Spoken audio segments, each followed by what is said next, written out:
여러분의 아이돌은 안녕하십니까? 아이돌이 무엇일까요? 오늘 네이버 한영 사전을 찾아보니까 우리가 추앙하는 신 또는 사물 이렇게 정의하고 있습니다. 우리는 다 신이 필요한 것 같습니다.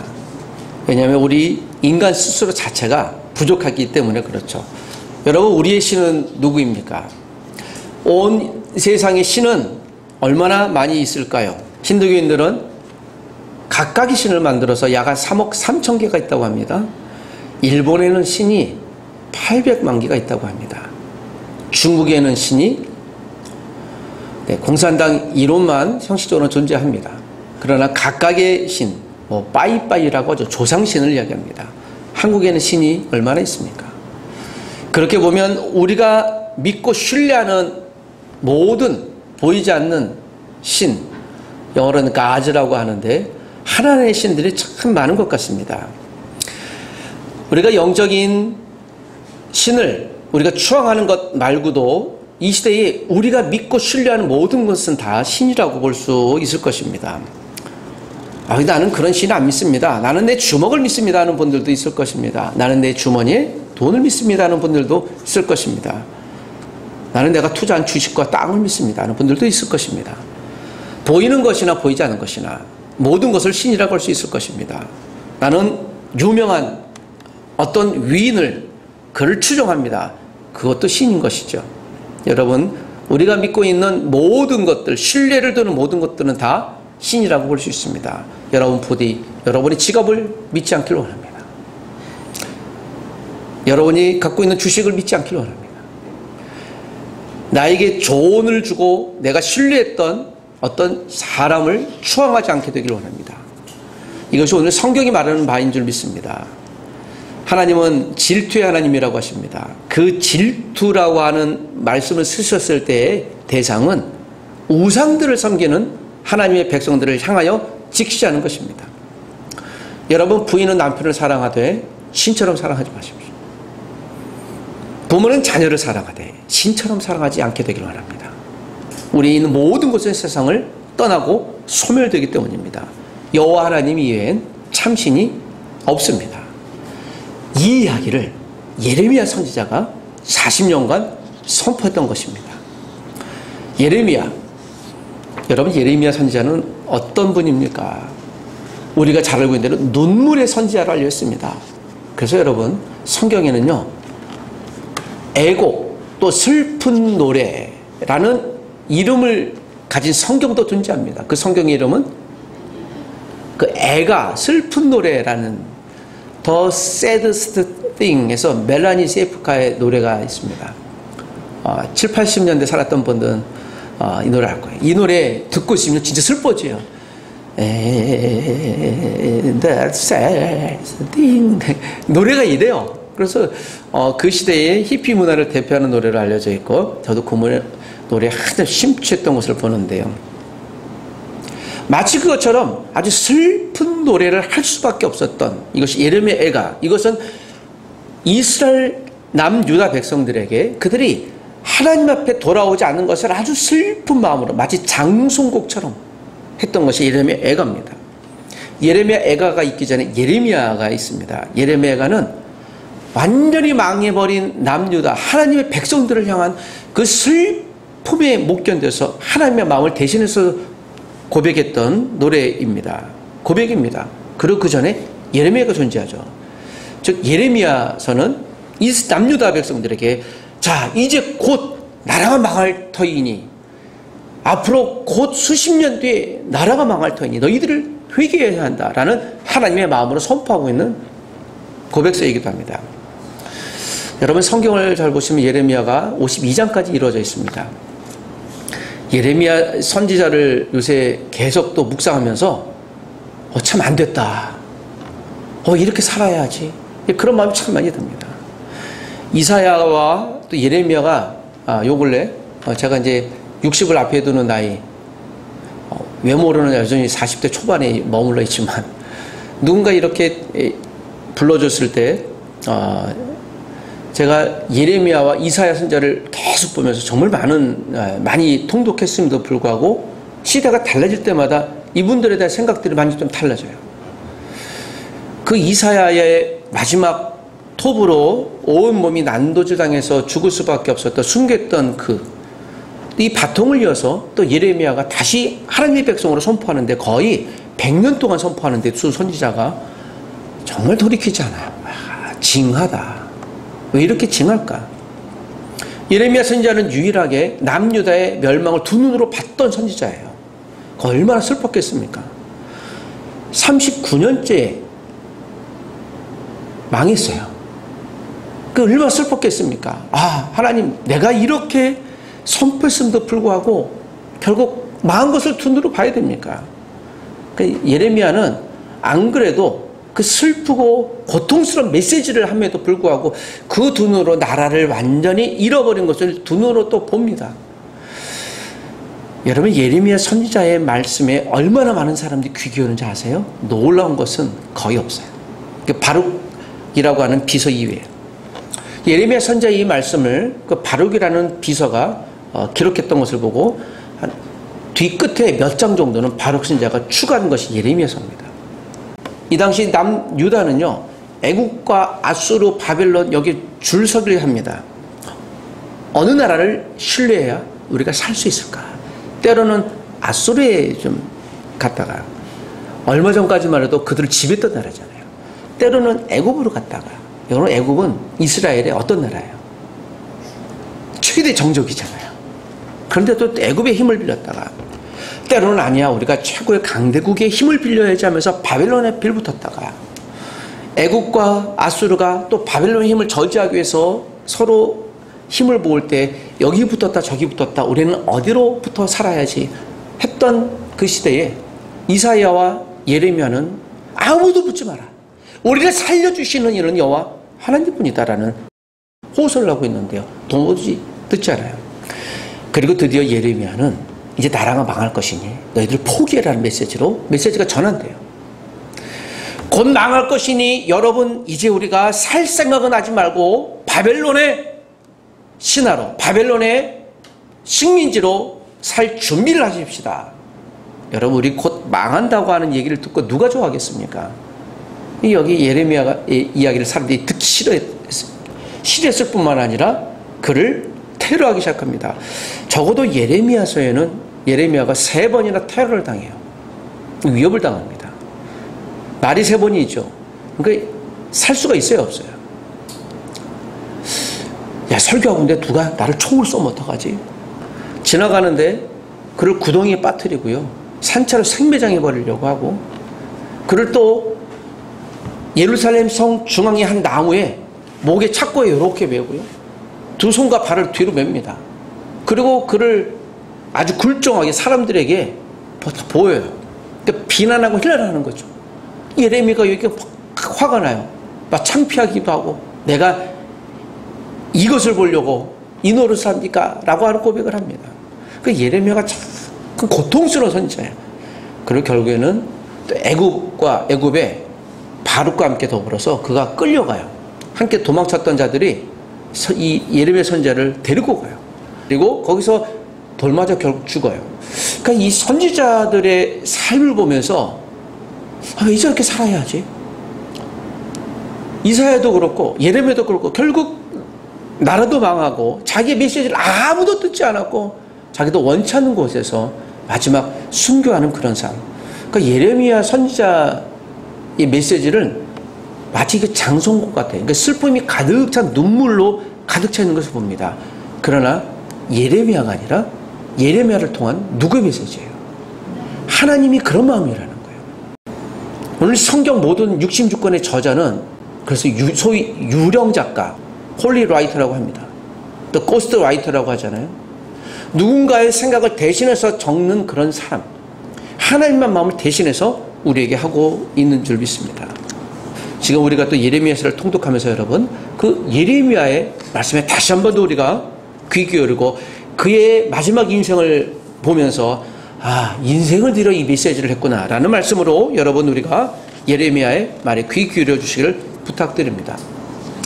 여러분과 저는 이 시대의 예레미야인 줄 믿습니다. 여러분 한번 따라해 주십시오. 내가 예레미야입니다.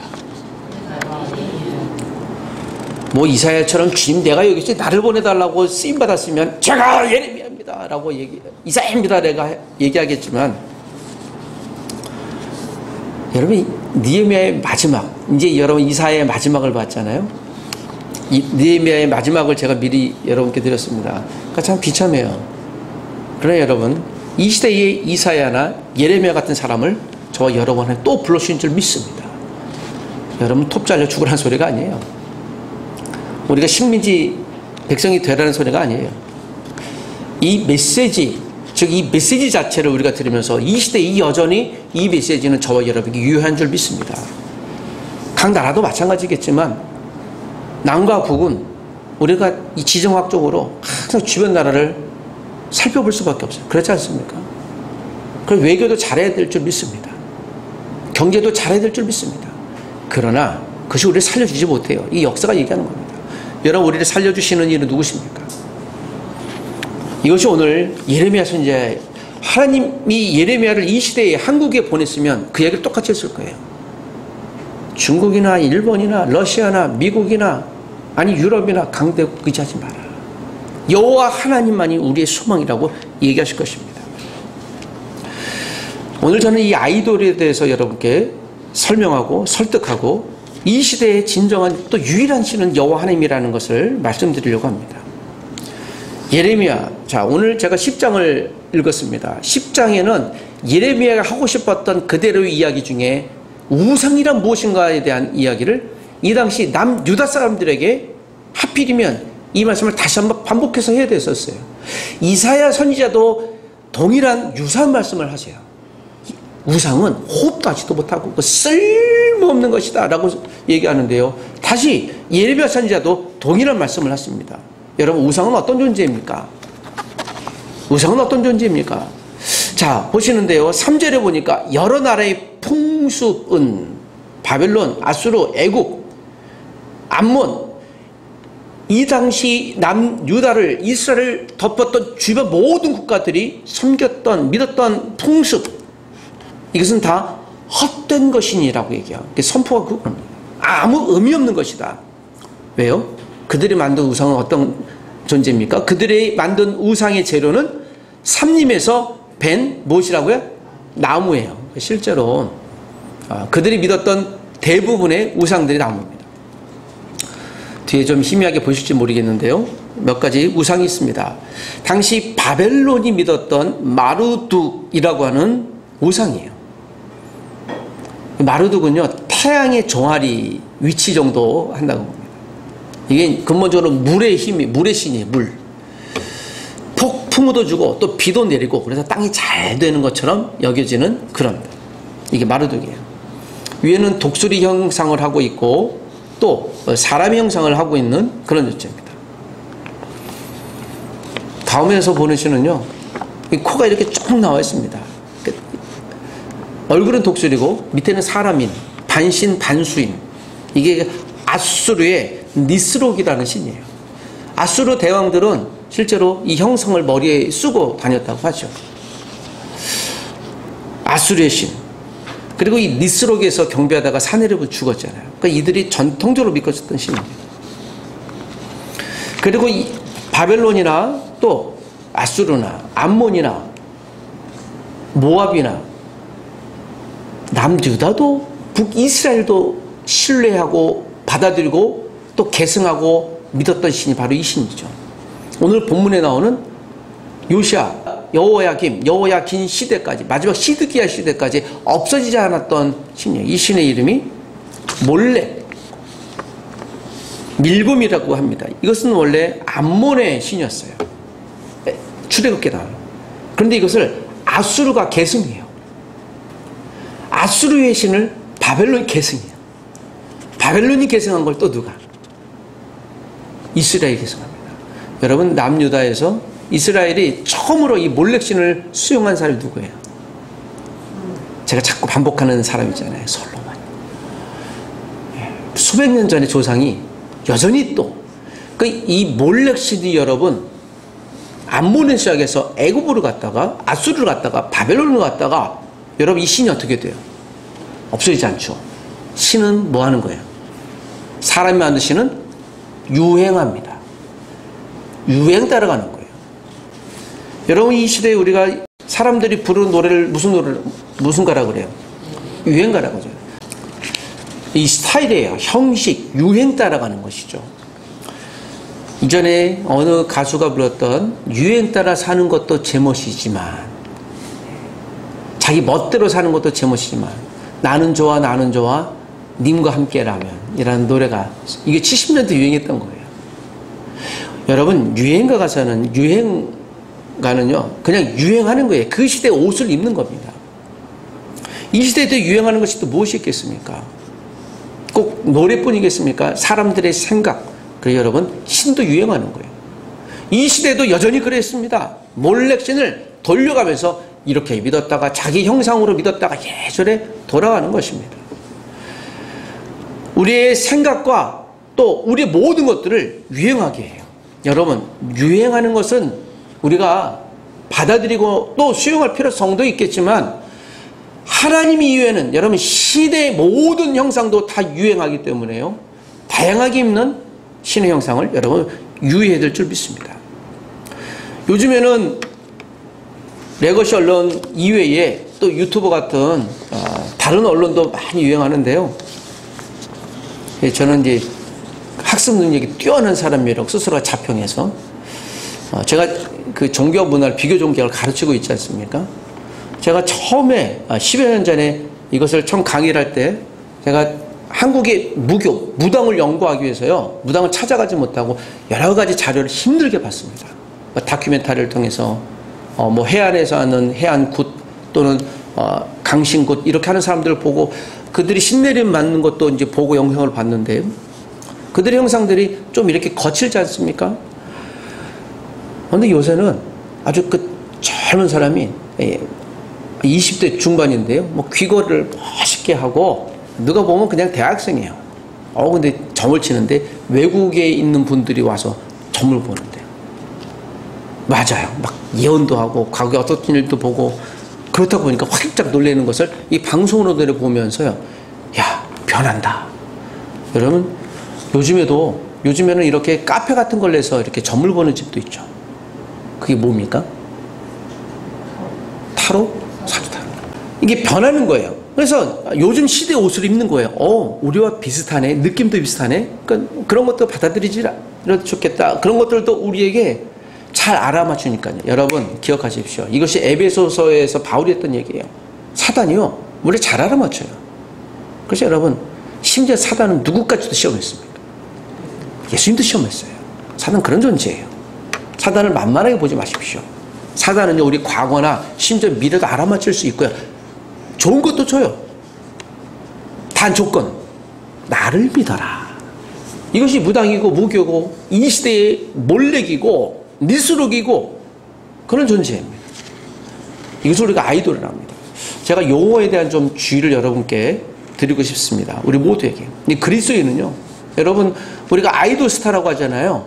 이 아이돌 자체가 우상이에요. 그러니까 보편적으로 쓰는 용어 자체에 대해서도 우리가 조심스럽게 사용해 볼 필요성이 있는 거예요.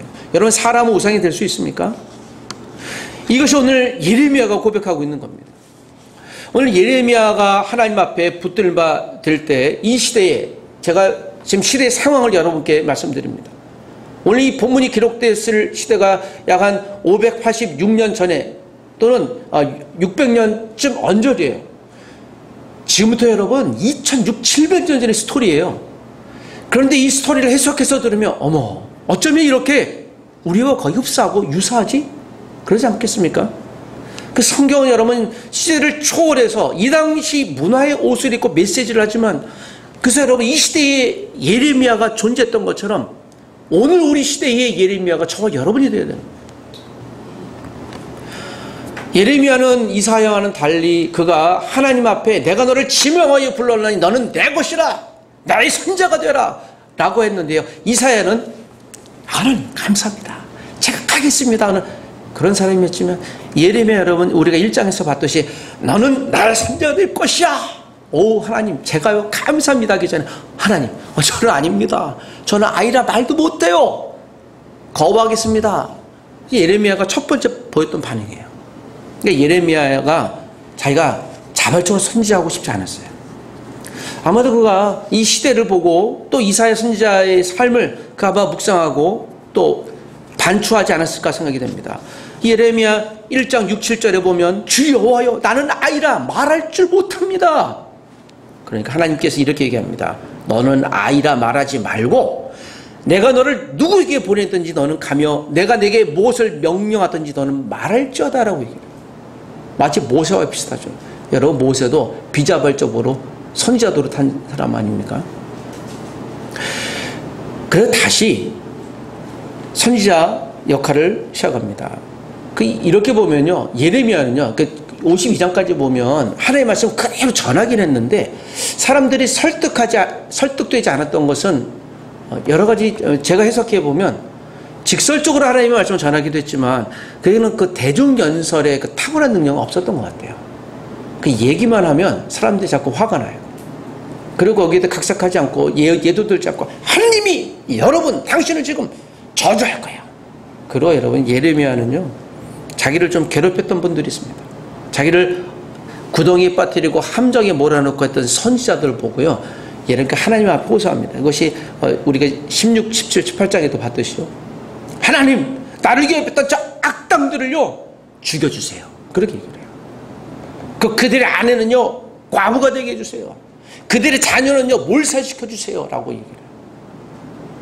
여러분 자기가 못 죽이니까 하나님 대신 어떻게 해달라고요? 하나님이 살해해달라고 해라. 하나님 죽여주셔야 하는 거예요. 근데 이런 고백이 한두 군데가 나오지 않아요. 이런 것을 보면 예레미야는 자기 감정에 굉장히 충실했던 사람이에요. 예레미야가 각색해서 얘기를 잘 안 하거나 못했던 사람이에요. 그래서 그런 직설적인 사람인 것을 보게 되어지죠. 대중연설에는 설득력이 없었던 것 같아요.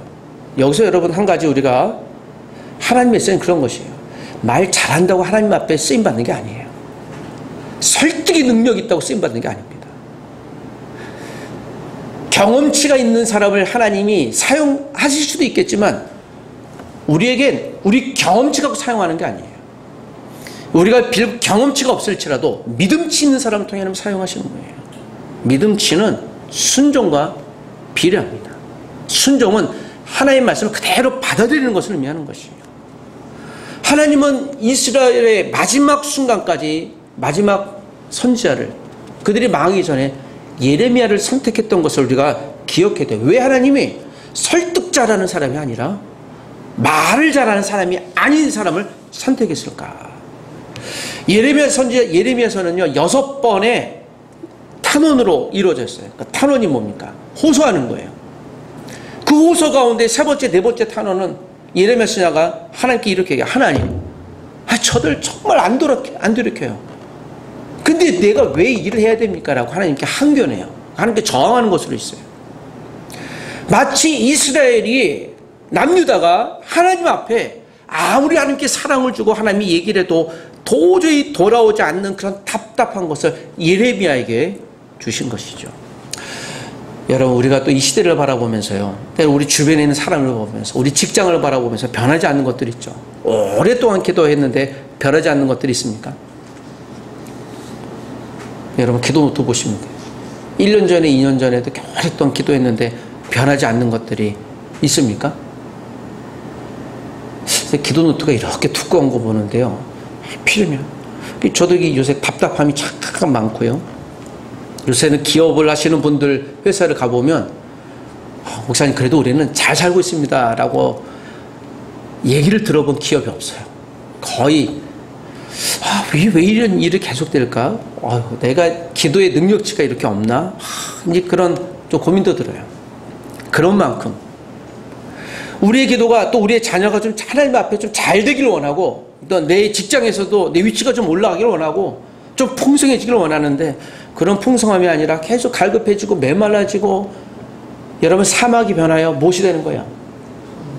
강물이 되고 장미꽃이 돼야 되는데 강물과 장미꽃이 뭐가 돼요? 아, 사막이 돼요. 하필이면 내가 가는 곳이 장미꽃이 됐다가 사막이 되면 나는 어떤 존재야? 막 이런 자괴감 들고 뭐 그러지 않습니까? 마치 이것이 예레미야 선지자의 고백이에요. 정말 돌아오지 않네. 어떻게 내가 가는 곳마다 저렇게 사람들이 강팍할까? 라고 하는 메시지가 하나의 메시지예요. 그러니까 이 메시지를 예레미야가 어떻게 해요? 그대로 감정을 이입하는 거예요. 그래서 그가 홀리라이터가 되는 거예요. 빙의가 되어야 돼. 하나님처럼. 하나님이 이런 답답함이 있구나. 그걸 그대로 직설하는 것이죠. 예레미야서 5장에도 그런 말씀이 나와요. 이 남유다, 이 당시 인구가 한 210만쯤 됐거든요. 거기에 한 명이라도, 예루살렘 예레미야를 제외하고 한 명의 의인이라도 있으면 내가 여기를 멸망시키지 않을 거야 라는 메시지까지예요. 한 명도 예레미야의 말씀에 반응하지 않았다는 거예요. 성경에 한 명이라는 유일한 존재가 나와요. 야, 여러분, 소돔과 고모라에는 하나님 몇 명을 찾으셨어요? 우리가 가장 타락의 대명사라고 일컬어지는 소돔과 고모라를 얘기하는데요, 거기도 10명이에요. 그 몇 명쯤 있었어요. 지금 남유다는요, 한 명이 없어요. 와, 이 인간들 정말 징하다. 이 인간이 누구예요? 네, 이 시대에 우리를 얘기하는 거예요. 7장에도 예레미야가 성전에서 설교를 해요. 그런데 여러분, 하필이면 이때 어떻게 설교를 하는가 하면 백성들이 망할 것이라는 얘기를 해요. 예비집 예배당에서 큰 예배는 설교를 하는데, 여러분, 하나님 여러분에게 은혜를 주실 것입니다가 아니라, 여러분, 하나님 여러분 곧 때려 죽일 거니 여러분 바치는 헌금 안 받으세요. 주일 예배 와서 봉사하는 거 하나님 안 받아요. 그러니까 예를 드는 거예요. 그러니까 그들의 가식적인 그들을, 여기 하나님께 예배하는 것 같지만 하나님이 주시는 두 손만 보고 내게 주시는 복만 보고 이 복을 따라 니스록도 섬기고 또 예배당만 뭐 은혜 주시겠냐, 다른 데도 좀 가보지 하는 자들에게 메시지하는 거예요. 그 예배 들어왔다가 얼마나 황당하겠습니까? 어떤 사람이 멱살도 잡겠죠. 마치 그것처럼 예레미야가 담대하게 그 성전에서 7장에서 설교하는 것을 봐요. 와, 예레미야가 여기까지 가는구나. 아무리 다 믿어도 아니라는 것입니다. 여기서 7장에 여러분 다시 한번 보시면 몰렉신에게 자기 자녀를 드리는 이것을 책망하고 있어요. 남유다 백성이. 이 사람들이 도대체 어떤 신들이야? 이 당시 바벨론이 섬겼던 우상들을 한번 제가 열거해 볼게요. 그냥 듣기만 하십시오. 벨이라는 우상이 있습니다. 공중의 땅을 다스려요. 아누라는 신이 있습니다. 그러니까 하늘의 신이에요. 에아라는 신이 있습니다. 땅 밑을 다루는 신이에요. 압수가 있습니다. 강물의 신이에요. 티아파트라는 신이 있습니다. 바다의 신이에요. 마르둑이 있습니다. 그 창조의 신이에요. 신이라는 것입니다. 달의 신이에요. 사마쉬라는 것, 태양의 신이에요. 이슈타르가 있습니다. 사랑의 신이에요. 지금이나 예나 똑같지 않아요? 우리가 뱃사공이 배를 뛰기 전에 바다에다 바다신을 절하는 것과 똑같죠. 여러분, 태양이 오면, 태양이 너무 찌들면 태양신이 우리를, 또 자연 만물이 우리를 위해를 준다라고 하면서 섬기는 모든 것도 같은 것이죠. 여기서 여러분 다시 하나님의 오늘 예레미야서의 메시지는 이방인들을 설득하지 않아요. 하나님의 백성 설득합니다. 유행 따라 살지 마라.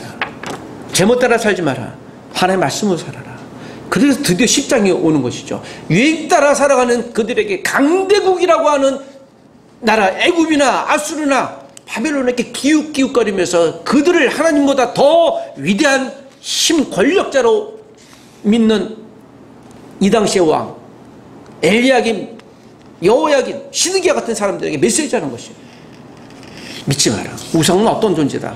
다시 어떤 존재라고요? 나무로 만든 존재다. 5절에 보니까 그것이 둥근 기둥 같아서 말도 못하고 걸어다니지도 못하므로 사람이 메어야 아니라, 사람이 지금 메고 다니는 걸 의미하는 거예요. 그 당시 그렇게 봤기 때문이죠. 이걸 메고 다니면서 거기 턱 넣고 그것을 우리 신이라고 복을 주고 또 복을 받는 것처럼 여기는 사람들이에요. 그걸 두려워하지 말라는 것이에요. 그것이 우리를 복주고 하지 못한다는 것입니다. 6절에 여호와여 주와 같은 이 없나니 주는 크시니 주의 이름이 그 권능으로 말미암아 크십니다. 역설적으로 얘기하는 거예요. 여러분, 오늘 우리가 하나님을 믿는 사람인 줄 믿습니다. 그러나 오늘 예레미야의 말씀을 빗대어서 이야기를 한다면 때론 내가 원하는 신, 내가 원하는 권력, 권세나 내가 원하는 대로 하나님이 움직여줘야 되지 않겠는가라고 하는 모든 것들을 보면 도저히 오늘 우리가 간구하는 모든 것들이 하나님의 뜻대로 간구한 것인지 한번 살펴봐야 돼요. 우리가 어쩌면 내 안에 보이지 않는 우상을 놓고 때론 이것을 기도 제목이라고 놓고 이것이 이루어지지 않는 이상 하나님이 살아계시면 이것을 이루어져야 돼요 라고 하나님을 겁박하고 있는 내가 보이지 않는 또 우상을 섬기고 있지는 않습니까? 예레미야 선지자의 모습이 참 고달퍼요. 이렇게도 듣지 않으니까 하나님이 남유다의 예언이 남유다 곧 없어질 것이라는 것을 갖고 13장에는 이렇게 얘기하죠. 지금 남유다 예루살렘에 있는 예레미야 불러서 저 위 강으로 가래요. 유프라테스 강. 그 강으로 가서 어떻게 해요?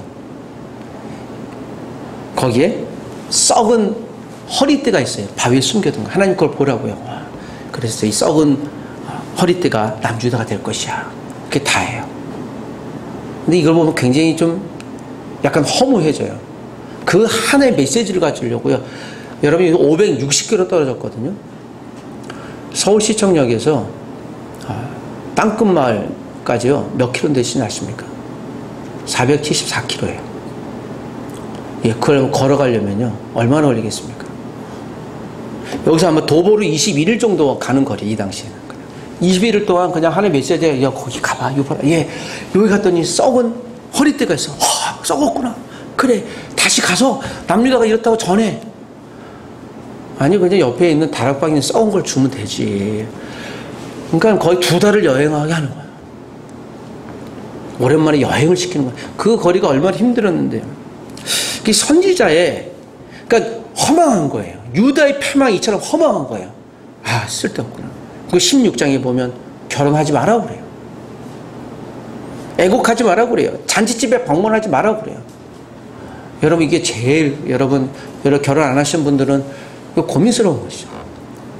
호세 선지자를 어떻게 해요? 하나님 또 결혼을 시키는데 비자발적인 결혼을 시키잖아요. 강제 결혼 시키잖아요. 호세와 예레미야는 전혀 다른 거예요. 예레미야는 결혼하지 말라고 그래요. 그가 아마 60대 후반까지 살았는데요. 어우, 얼마나 답답했겠습니까? 애국 금지, 그 장례식장 가지 말고요. 결혼식장 가지 말고. 그러니까 인간 관계는 어떻게 되는 거예요? 멈추는 거예요. 20장에는 제사장 바술이 예레미야의 손과 발을 나무에 묶어서 학대하는 거예요. 얼마나 창피하겠어요. 그러니까 인간적인 수모를 타당하는 거예요. 안 그래도 예레미야가 굉장히 내향적인 사람이에요. 그런데 거리에 묶여 이러고 있어요. 지나가서 타보고. 그 제사장이 야, 네가 무슨 선지자야 라고 하면서 유다 망한다며. 안 망하잖아. 너 가짜야. 가짜 선지자가 진짜 선지자를 조롱하고 모욕하는 것을 또 보고 얼마나 했든지 이걸 끝나자마자 하나님께 또 하나님 내가 왜 이런 수모를 당해야 됩니까? 라고 하면 또 항변해요. 그런데 여러분 하나님이 예레미야의 말씀에 답하지 않으세요. 그냥 내가 하라면 해 라고 하는 것이죠. 그 또 계속해서 예루살렘의 패망을 얘기해야 돼요. 참 이 고민스럽고 고통스러운 이야기가 아닐 수 없습니다. 여러분 이 말씀을 한번 정리해 보십시다. 오늘 저는 이 예레미야의 말씀에 좀 저와 여러분들이 빙의 되길 원하는 마음으로 이 말씀을 이렇게 선포했습니다. 우리는 무엇을 믿고 있습니까? 이 말씀을 여러분 다시 한번 저와 여러분에게 좀 질문해 보길 원합니다. 예레미야는 자기의 감정에 충실하기도 했지만 각색하지 않고 하나님께 질문했어요. 4번, 5번, 6번의 탐언을 정직히 고백했어요. 정직한 질문할 줄 아는 사람이었어요. 여러분 예레미야 선지자가 우리에게 메시지하는 바는 이것이에요. 그가 잔머리 굴리지 않았어요. 흑단말로. 하나님은 잔머리 굴리지 않고 순수한 자를 사용하신다는 메시지를 우리에게 첫 번째로 주신 줄 믿습니다. 때론 당장 내 행동이 이것을 하면 사람들의 눈치를 보고 세상의 눈치를 봐야 되니 내가 잠시는 좀 신앙을 믿음을 좀 포기하고 좀 덮어둬도 좋지 않을까? 이것이 여러분 우리의 모습이고 저와 여러분의 모습일 수 있어요. 그런데 예레미야는 여기 대해서 포기하지 않았어요. 이 시대에 이 순수한 믿음을 갖고 있는 하나님의 빙의된 홀리라이터, 거스트라이터처럼 우리는 하나님의 말씀을 각색하지 않고 있는 그대로 전해야 될 이 시대의 예레미야로 살해될 줄 믿습니다. 여러분, 예레미야 선지자의 메시지는 이루어졌어요. 그리고 다시 회복시키셨어요. 왜 예레미야를 통해 남유다가 완전히 망하기를 원하는 메시지를 했을까요?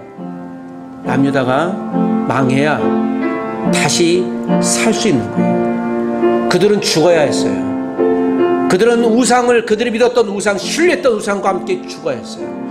그래야 하나님이 70년 뒤에 다시 살릴 수 있는 거예요. 여러분, 우리가 죽어야 될 것을 놓고 다시 살려달라고 기도하지 마십시오. 죽어야 될 건 죽어야 돼요. 우리의 아집이 죽어야 돼요. 우리의 교만이 죽어야 돼요. 우리가 믿고 있던 모든 우상이 죽어야 돼요. 그 우상이 여러분 재물입니까? 쫄딱 망해야 돼요. 그것이 우리가 믿는 사람입니까? 그 신뢰가 깨져야 돼요. 내가 믿고 있던 부동산입니까? 파산돼야 돼요. 그래야 비로소 다시 살 수 있는 것이에요. 하나님, 나를 망하게 해주십시오.